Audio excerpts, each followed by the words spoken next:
Welcome to this explainer. Today, we're going to completely flip your mindset. Instead of trying to guess or predict where price is going, we are going to talk about reacting to institutional order flow. We're unpacking one of the absolute best intraday strategies for Forex, gold, indices, and crypto. It's a framework that literally demystifies why the market moves the way it does. But hey, let me ask you a quick question first. Have you ever bought what looked like a perfect textbook breakout, only for the market to instantly reverse, smash your stop loss, and then, of course, continue in your original direction without you? Yeah, we've all been there. It is easily one of the most frustrating things in trading. But here's the secret. It's not just bad luck. You see, that cycle of frustration happens because of something called the retail trap. Retail traders tend to get emotional, right? They try to predict price, and they constantly fall for these engineered traps. Professional day traders, they're completely logical. They don't guess. They react to these liquidity sweeps, and they actually trade right alongside those massive financial institutions. And today, we're breaking down their exact playbook. So, here's our roadmap for this explainer. We'll start with the smart money mindset. Then we'll map the battlefield, identify the trap and the shift, get into precision entry and exit, and finally, tie the whole shebang together into a daily trading workflow. All right, let's jump straight into part one, the smart money mindset, shifting from predicting to reacting. Now, this whole strategy rests on four core pillars. We're looking at liquidity, timing, institutional movement, and precision entries. And because it relies so heavily on institutional volume, it works exceptionally well on volatile, heavily traded assets. Think gold, major indices like the NAS 100 and US 30, and high-volume Forex pairs like GBP, JPY, and Euro USD. If you're trading these markets, well, this framework is about to become your new best friend. Moving right along to part two. Let's map the battlefield by establishing trend and liquidity.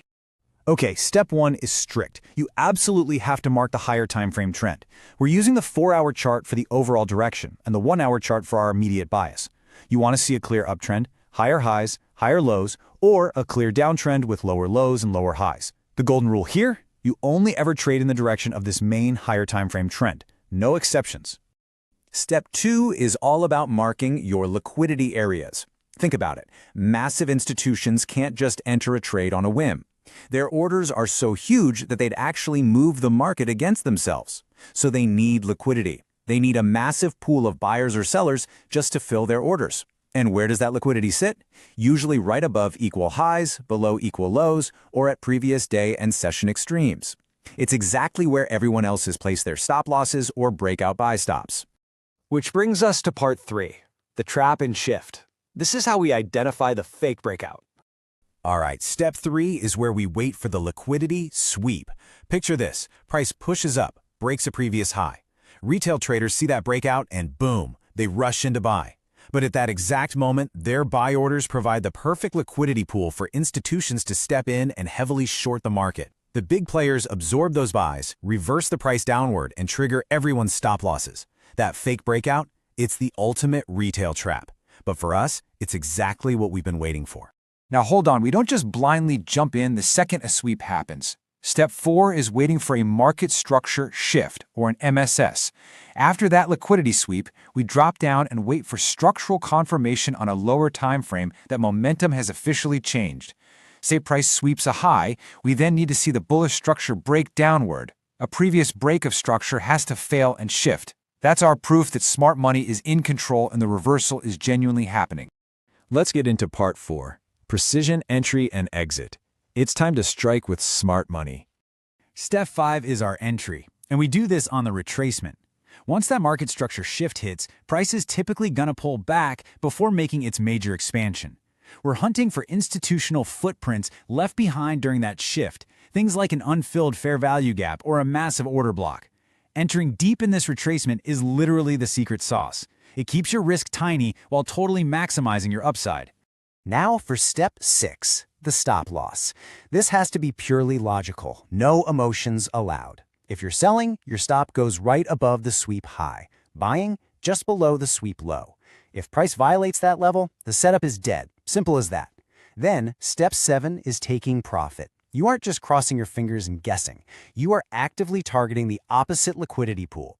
Aim for those previous lows, highs, or session extremes where other traders' stops are resting. And this right here perfectly illustrates why professionals love this setup so much. Because you're getting in on a deep retracement and hiding your stop right behind the structural extreme, your risk is super contained. You should always aim for a minimum risk-to-reward ratio of 1 to 2, or ideally 1 to 3. Think about it. With math like that, you could literally lose more than half your trades and still come out highly profitable. All right, let's bring it all home in part 5, the intraday trading workflow, putting the whole playbook together. First off, timing is everything. This strategy needs volume to work. You definitely want to avoid random, choppy trading during those low volatility hours. Focus strictly on the London session for GBP pairs and gold, or the New York session for gold, NAS 100, and US 30. The absolute sweet spot? That overlap between the London and New York sessions. It gives you the highest volatility and by far the cleanest liquidity sweeps. Next up, organize your time frames so you don't get stuck in analysis paralysis. If you structure your charts systematically, you'll always know what to look for. Grab your bias from the 4-hour or 1-hour chart, watch for the actual setup, the liquidity area and the sweep on the 15-minute chart, and then drop down to the 5-minute or 1-minute chart to nail that precision entry with the market structure shift and fair value gap. So here is the simple, repeatable workflow. Keep your chart ruthlessly clean. Seriously, forget slapping 10 different indicators on there. You really just need market structure and liquidity. You could throw in a 50 EMA, some volume, or an RSI if you want, but really, just stick to the script. Mark the higher time frame trend, mark those liquidity pools, sit on your hands and wait for the sweep, wait for the shift, enter on the retracement, secure some partial profits, and let those runners flow to the final targets. But listen closely, even the best technical strategy in the world will absolutely crash and burn if you don't have discipline. These are the golden rules and they are non-negotiable. Do not revenge trade after a loss. Just don't. Wait patiently for those A-plus setups. Realize that one good trade a day is often plenty. Never over-leverage. Fiercely protect your mental capital, and the second you hit your daily loss limit, close the laptop and walk away. I love this quote because it completely captures the paradigm shift we've been talking about today. Most profitable intraday traders are not predicting price. They are reacting to liquidity, structure, and momentum shifts. They aren't trying to read a crystal ball. They just read where the liquidity is, watch for the structure to shift, and ride the wave that smart money creates. Once you adopt that mindset, it changes everything. Which leaves us with one big question. The market is basically a zero-sum game, right?